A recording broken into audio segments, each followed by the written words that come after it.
안녕하세요. 문학 언어 스터디, 문어 스터디 호스트를 맡은 까미입니다.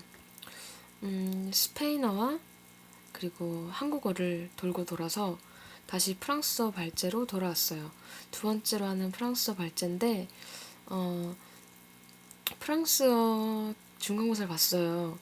근데 이 스터디 애초에 취지와는 달리 제가 첫 발제 때 ABC만 하는 바람에 스터디가 큰 도움이 되지 못했지만 어쨌든 이번 발제는 복습하는 느낌으로 그동안 배웠던 프랑스어를 압축적으로 많이 담으려고 노력을 했습니다. 이번 문학은 프랑스 문학인 앙드레지드의 좁은 문이고 문학 언어 스터디 두 번째 프랑스 발제 시작하겠습니다. 그리고 발제 앞서 아프리카로 깔끔하게 찍고 싶었는데 도저히 제 컴퓨터로는 아프리카가 안 되더라고요. 자꾸 멈추고 끊기고 해서 계속 하다가는 정말 성격이 나빠질 것 같아서 그냥 포기하고 핸드폰으로 찍기로 했습니다.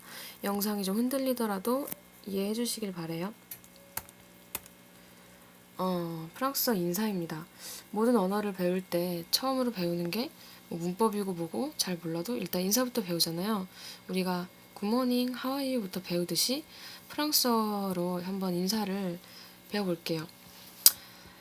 되게 많은 걸 담으려다 보니 좀 깊이 설명 못하고 그리고 좀 대충대충 빨리빨리 넘어가야 할 것 같은데 인사는 뭐 일단 외우는 거 그리고 써먹는 거 막 죽가리는 게 의미가 크니까 그냥 이야기해볼게요. 일단 만났을 때 처음 만났을 때 nice to meet you 하듯이 만나서 반가워에 해당하는 불어가 이거예요. 앙샹떼라고 하고 그리고 프랑스어 유일하게 한국인이 아닌 프랑스어인 봉주 아시죠? 봉주 하면은 낮 인사예요. 낮에 아침에 만났을 때 좋은 하루 할 때 봉주 이렇게 인사를 하죠. 봉이 좋은이라는 형용사고 주가 날, 일, 뭐 그런 뜻이에요. 그래서 봉주 하면 좋은 하루, 좋은 날 돼 이런 뜻이 되고 또 프랑스어에도 약간 명사마다 그리고 형용사마다 그리고 표현마다 성과 성별이 있다는 거 아시죠? 여성명사, 남성명사가 있어요. 여자한테는 여성 표현을 써주고 남자한테 남성 표현을 써줘야 돼요. 그게 이 프랑스 언어의 규칙이고 그래서 봉주가 일반적이긴 한데 또 여성 표현을 하면 본주네 이렇게 얘기하기도 하고 그리고 여자든 남자든 뭐 어른이든 애든 그냥 인사할 때 안녕 하고 가볍게 할 수 있다. 살리 이렇게 인사하면 안녕이 되고 그리고 오후에 인사할 때 본 아프헤미디라고 해요. 이 아프헤가 애프터와 같은 뜻이에요. 뭐뭐 후에란 뜻이고 미디가 정오란 뜻이에요. 그러니까 정오 후 하니까 오후가 되겠죠. 봉은 좋은이란 뜻이라고 했고 그래서 본 아프헤미디 하면은 좋은 오후 굿 애프터눈이랑 같은 뜻이고요. 또 이것도 몬스와히도 몬스와라는 남성 표현이 있는데 몬스와히 하면은 좋은 저녁, 굿이브닝, 좋은 저녁 이런 뜻이에요. 그리고 본니라고 하면 굿나잇, 잘자, 좋은 밤 이런 뜻입니다. 그리고 헤어질 때 오히부아 하면은 잘가, 안녕히 가세요 뭐 이런 뜻이에요. 헤어질 때 오히부아 하고 인사하면 되고 그리고 아비엔또 하면은 또 만나요. 아비엔또 또 만나요 라는 뜻. 살리 하면은 아까 만났을 때도 했듯이 이것도 살리 안녕 안녕 이렇게 가볍게 할 수 있는 거 가볍게 할 수 있는 인사예요. 그리고 제가 솔직히 이거는 프랑스어에서 아주 중요한 거기 때문에 악상이라고 하나? 그 점 있죠. 프랑스어는 되게 꽃가글 모자 그리고 뭐 왼쪽으로 내려가는 거 오른쪽 내려가는 거 이런 악상이 다 다양한데 제가 귀찮기도 하고 빨리 이거 치느라 그걸 하나도 치지 않았어요. 사실 오이부와 할 때도 아닌가 여기는? 하여튼 그 점이 들어가야 되고 악상 떼규라고 하나? 그리고 아비엔토에도 오 위에 꽃갈모자 그게 표시가 들어가 하거든요. 앙샹떼에서도 마찬가지고 그런데 제가 편의를 위해서 그걸 다 빼버렸네요. 되게 개념 없고 무식한 짓을 한 것 같은데 뭐 할 수 없는 것 같아요. 일단 그냥 발제할게요. 그리고 안부 물을 때 꼬몽달레부라고 해요. 이거 How are you와 같은 뜻이에요. 꼬몽은 의문사예요. 영어의 how와 같은 의문사인데 꼬몽 어떻게 그리고 알레부 하면은 이따가 이것도 설명할 텐데 지금 일단 꼬몽달레부 하면은 어떻게 지내세요? 라고 정중하게 묻는 표현이고 뚜바비행 하면은 너 어떻게 잘 지내니? 라고 친구에게 묻는 표현. 대답은 트레비앙 메시. 트레가 very란 뜻이고 비앙이 good. 매우 좋아, 매우 잘 지내. 메시, 메시는 이것도 아실 텐데 땡큐란 뜻이에요. 고마워. 그러니까 트레비앙 메시는 뭐 fine, I'm fine, thank you 이런 뜻 정도가 되겠죠. 그리고 at, at이 그러니까 t 발음은 안 하고 그냥 에라고 읽죠. 이 at이 영어의 and와 같은 뜻이에요. 뭐 그리고 이런 뜻이고 부는 이것도 이따 설명할 텐데 당신이란 뜻이에요. 그러니까 ev 하면은 and you가 되겠죠. and you. 당신은요? at 하면은 너는. 그러니까 트레비앙 메시 ev 하면은 I'm fine, thank you, and you와 똑같은 뜻이 돼요. 그리고 빠말 하면은 not bad. 뭐 나쁘지 않아. 이런 식으로 인사에 대답을 하면 됩니다. 넘어가서 빨리빨리 해야겠어요. 인칭대명사예요. 어차피 숙지하는 거는 각자 외우는 몫이니 저는 빨리빨리 읽을게요. 나, 주, 너, 뚜, 그, 일, 그들, 일. 뒤에 s는 발음하지 않아요. 쓸 때만 일스라고 쓰고 읽을 때는 일 똑같아요. 그녀, 엘, 그녀들, 엘, 우리, 누. 이 밑에 맨 마지막에 부는 2인칭의 존칭이기도 하면서 2인칭의 복수형이기도 해요. 그러니까 당신을 쓸 때도 부를 쓰고 너희들이나 당신들을 쓸 때도 부를 써요. 그리고 마지막에 있는 무와 뚜와 이런 애들은 뭐냐면 강세형이에요. 그러니까 주의 강세형은 무하고 이런 건데 제가 정확하게 뭐라고 설명이 잘 못하겠어요. 저도 잘 이해를 못해서. 근데 이거는 제 나름대로 내린 정의가 제대로 찾아보지 못하고 그냥 얘기해서 죄송한데, 그러니까 주어 자리에 이런 인칭이 올 때는, 그러니까 I am a girl 이런 식으로 쓸 때는 주, 뒤, 일 이런 걸 쓰고, 활용형일 때 그러니까 나도처럼 아까 에뚜아처럼 나도 이런 식으로 주어 자리가 아닌 어떤 활용형의 인칭이 와야 할 때는 주로 이 강세형을 쓰더라고요. 그리고 나도 뭐 이렇게 이야기할 때도 강세형을 쓰고. 그래서 일단은 프랑스어는 주어 말고도 이렇게 강세형이 있다는 것을 알아두시고, 강세형은 무아, 뚜아, 리, 으, 엘, 누, 부 이렇게 됩니다. 그리고 제가 지금까지 배운 동사가 3개인데 이 3개의 동사가 가장 중요하고 가장 복잡하긴 좀 그런데 하여튼 다 다르기 때문에 좀 복잡하긴 한데 가장 중요하고 이것만 외우면 된다 하는 3개 동사래요. 그래서 일단은 가장 중요한 동사인 비동사 être 동사인데 간단하게 썼어요. 그러니까 아까 썼던 인칭들인데 쥐가 나였죠. 나, I에 해당하는 주지 하면 I am이 되겠고, 뒤에 you are, 일레, he is, elle, she is, 일송은 그들이에요. 그의 복수형이 일스였으니까 뭐 they are 정도가 되겠죠. else는 그녀의 복수, 그녀들인데 약간 남성 우월주의가 들어간 것 같은데 프랑스어에서는 남자 여러 명과 여자 여러 명 있을 때는 그냥 그들을 써요. 그의 복수. else를 쓸 때는 여자들만 있을 때, 그러니까 여자 100명에 남자 1명이어도 else가 아닌 ils를 써야 한다는 거. 그래서 else는 여자들만 있을 때, 뭐 소녀시대를 이야기할 때 이럴 때만 쓰고 남녀 혼성그룹한테는 else를 쓸 수 없다는 거죠. 여자가 많다 해도. 그리고 nous sommes, vous êtes. 죄송해요. vous êtes 이렇게 읽어요. 제가 네, 다 읽었죠? 네.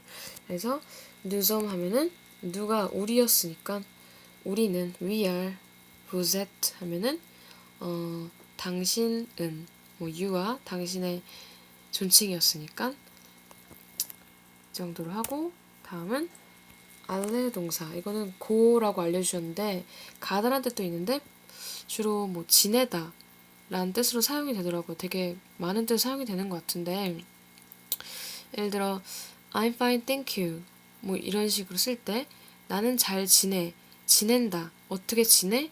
라는 말 쓸 때 주로 이 동사를 많이 써요. 그거 말고도 A의 위에 점이 있는 A가 프랑스어로 뭐뭐에라는 전치사인데 그거랑 같이 써서 어디 어디에로 간다 라고 쓸 때는 이 고의 뜻을 쓰기도 하고요.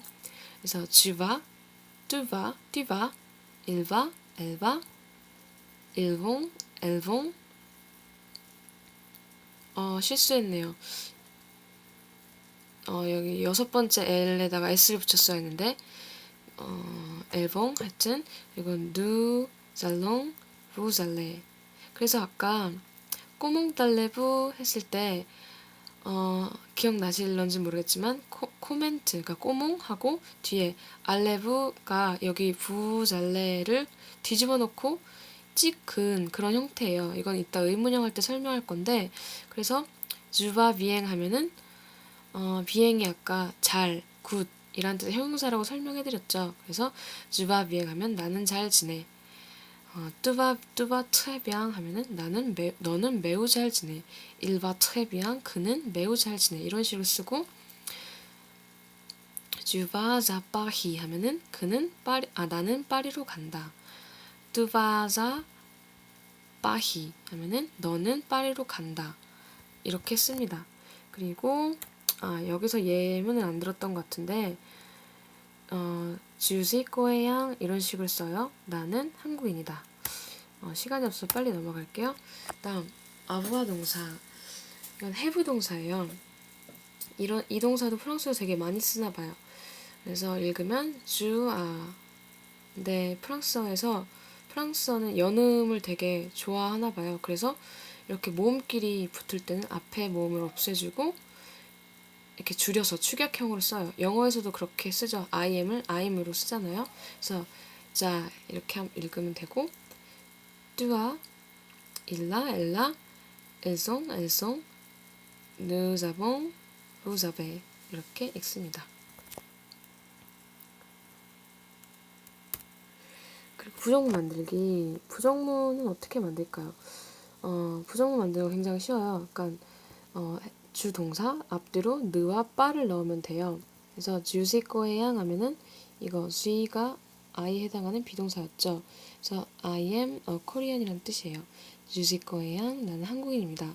근데 그 주 앞뒤에 느와 빠를 넣어서 주는 주빠 거에양이라면은 I am not a Korean 나는 한국인이 아닙니다 라는 뜻으로 돼요. 이걸 응용해서 아까 배웠던 동사 2개에 마저 응용해보면 일단 뚜에 해당하는 비동사는 에였죠. 그 앞뒤에 느빠를 넣으면 그리고 모음끼리 붙을 때 앞에 모음을 축약시켜주면 뚜네빠 제뚜디앙 뚜네빠 제뚜디앙뜨 뚜네빠 제뚜디앙뜨 그러니까 뚜네빠 제뚜디앙뜨 너는 에뚜디앙 때가 학생이에요. 너는 학생이 아니다. Il n'est pas chanteur. 그는 가수가 아니다. 그 다음에 아까 알레 동사를 써서 elle ne va pas très bien. 그녀는 잘 지내지 못한다. elle ne va pas très bien. elle ne va pas très bien. 그녀는 매우 잘 지내지 못한다. 그 다음에 vous n'avez pas envie. vous n'avez pas envie. 발음하기가 사실 이 표현은 제가 응용해서 지금 처음 써본 거거든요. 그래서 발음하기가 어렵네요. vous n'avez pas envie. envie가 아들이에요. 그리고 이 아베 동사, 아베 동사는 그러니까 have 동사였죠. 그러니까 부는 당신이고 당신은 아들을 가지고 있지 않습니다. 당신은 아들이 없습니다. 뭐 이런 뜻입니다. 의문문 만들기. 프랑스어 의문문 만들기는 되게 쉬워요. 영어처럼 굳이 도치를 만들지 않고 우리 한국어처럼 난 학생이다. 난 학생인가? 이렇게 평서문에 그냥 물음표만 붙여주고 끝만 올려주면 의문문이 돼요. 띠에 팡시에 하면은 너는 프랑스인이다 라는 평서문이죠. 근데 여기서 물음표만 붙이면 띠에 팡시에 하면은 너는 프랑스인이? 라는 물음이 돼요. 근데 이거 말고도 두 가지가 더 있는데 뭔가 확실하게 의문문이란 것을 표현하고 싶을 때 에스크를 붙여요. 에스크를 앞에 붙이고 나머지는 똑같이 하면 되는데 에스크도 뒤에 이라는 모음으로 끝나잖아요.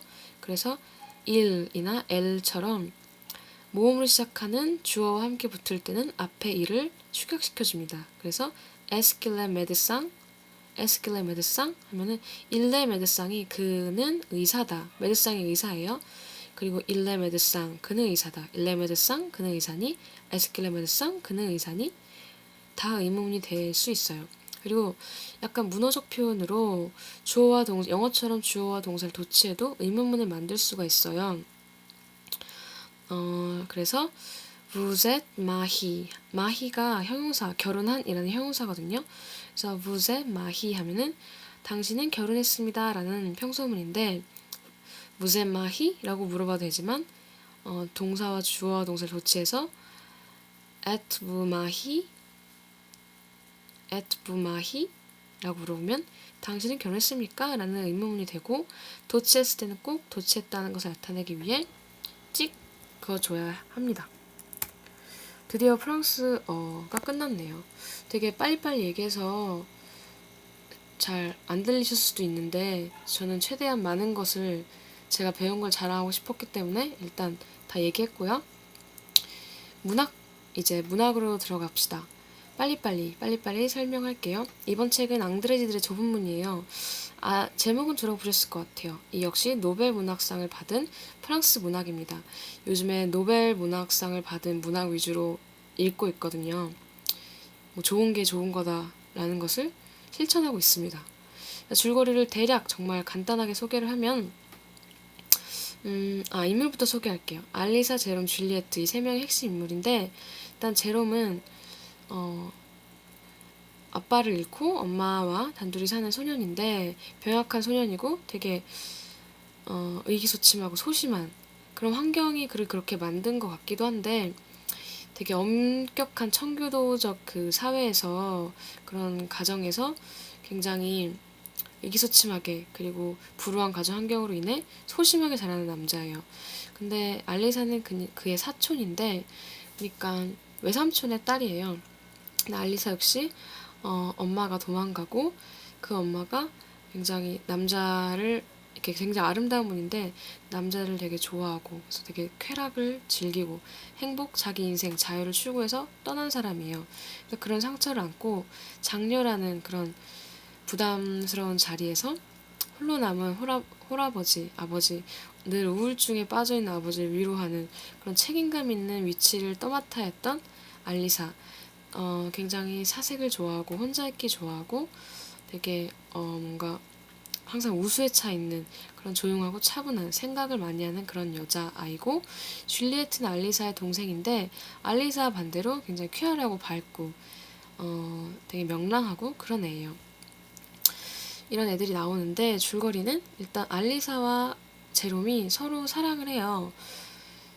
사촌인 사이에서 어떻게 사랑할 수 있고 결혼할 수 있는지 전 이해가 안 가는데 그 당시에는 그게 가능했나 봐요. 그래서 사랑하는데 일단 이 이야기를 이해하기에는 단순한 짧은 줄거리만으로는 이해하기가 굉장히 힘들 것 같아요. 근데 대충 간단히 이야기하자면 제롬은 알리사를 사랑하는데 이 좁은 문이란 게 성서 구조를 나오는 좁은 문으로 들어가라. 그러니까 넓은 문이 아닌 좁은 문으로 들어가야 한다. 라는 성서 구절인데 그러니까 넓은 문이란 것은 사람들이 많이들 택하는 그러니까 쉽게 택하는 그런 쉽게 행복해지고 쉽게 성공할 수 있는 뭐 그런 길 그러니까 어떤 고통이나 뭐 또 인내나 희생이나 이런 거를 요구하지 않고, 그러니까 모든 사람들이 주로 택하곤 하는, 그러니까 우리 삶에 대입해 보자면, 제가 지금 복수전공 고민하고 있으니까 경영학과를 가는 게 넓은 문이겠죠. 좁은 문은 나의 신념을 위해 뭔가 노력하고 약간 고통이 따르는, 약간 희생이 따르는 그런 힘든 길, 사람들이 잘 택하지 않고 잘 가지 않는 어려운 길. 알리사에게 제롬에게 좁은 문이란 무엇이었을까요? 알리사에게 좁은 문은 하는 주님께로 향하는 희생의 길이었어요. 그러니까 알리사라는 인물을 설명하기가 좀 애매한데, 서로 알리사와 제롬은 서로 사랑하지만 알리사는 제롬을 위해서 자기 자신이 좁은 문으로 들어가야겠다라고 생각했어요. 제롬을 위해서는 나는 종교적인, 여기서 미덕이라 얘기해요. 그럼 미덕을 갖춘 뭔가 훌륭한 사람이 되어야겠다라고 해서 막 되게 종교 공부도 열심히 하고 하느님을, 그러니까 신앙심을 막 키우는데, 그런데 어떤 벽에 부딪히냐면 제롬을 위해서 미덕을 키우기 결심했고 좁은 문에 들어가기 결심했지만, 그것을 완성하기 위해서는 제롬이 없어야 비로소 완성할 수 있다라는 딜레마에 부딪히죠. 그러니까 하느님에게로 온전히 주님께로 가기 위해서는 제롬과 함께하는 그런 속된 사랑, 세속적인 사랑, 쉽게 행복할 수 있는 그런 인간적인 행복이 없어야 했던 거예요. 그래서 이 알리사는 상당히 괴로워하죠.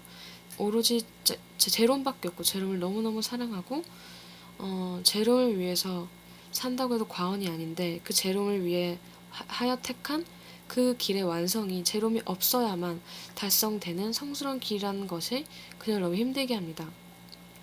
제롬 역시 초반부에는 알리사를 위해서 좁은 문에 들어가기로 해요.